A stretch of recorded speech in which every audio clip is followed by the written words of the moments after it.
పాలకులు విద్యారంగం పట్ల నిర్లక్ష్యంగా వ్యవహరిస్తున్నారని, విద్యారంగ సమస్యల పరిష్కారానికి ఎటువంటి చొరవ చూపకపోగా కార్పొరేట్ స్థాయి విద్యా వ్యవస్థను ప్రోత్సహించడం దుర్మార్గమని పీడీఎస్యు రాష్ట్ర అధ్యక్ష ప్రధాన కార్యదర్శులు కాంపాటి పృథ్వీ అలాగే అనిల్ అన్నారు.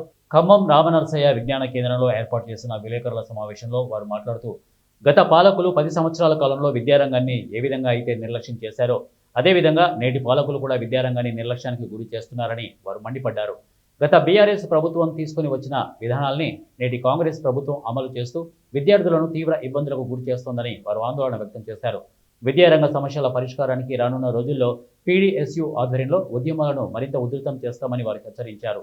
ఈ విలేకరుల సమావేశంలో పీడీఎస్యు ఖమ్మం జిల్లా అధ్యక్ష కార్యదర్శులు లక్ష్మణ్, వెంకటేష్, అలాగే సాదిక్, నవీన్, సందీప్ తదితరులు పాల్గొన్నారు.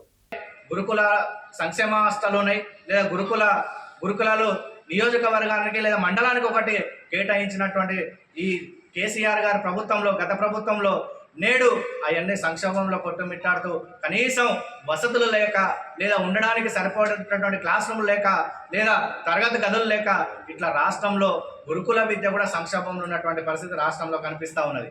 గత విద్యా సంవత్సరం సరిపడా నిధులు ఇవ్వలేక వాళ్ళకు పెట్టినటువంటి మెనూలో ఆహారం కల్తీ జరిగి 10ల సంఖ్యలో రాష్ట్ర వ్యాప్తంగా విద్యార్థులు చనిపోయినటువంటి పరిస్థితి ఉన్నది.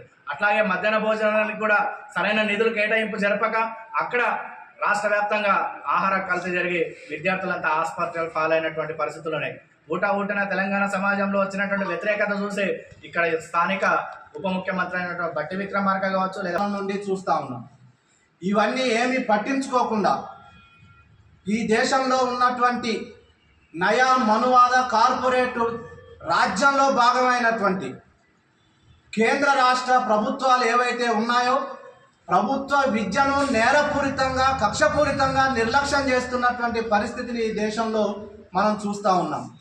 అందులో భాగంగానే ప్రభుత్వ విద్యను పేదలకు అందకోకుండా ఈరోజు కేంద్ర ప్రభుత్వం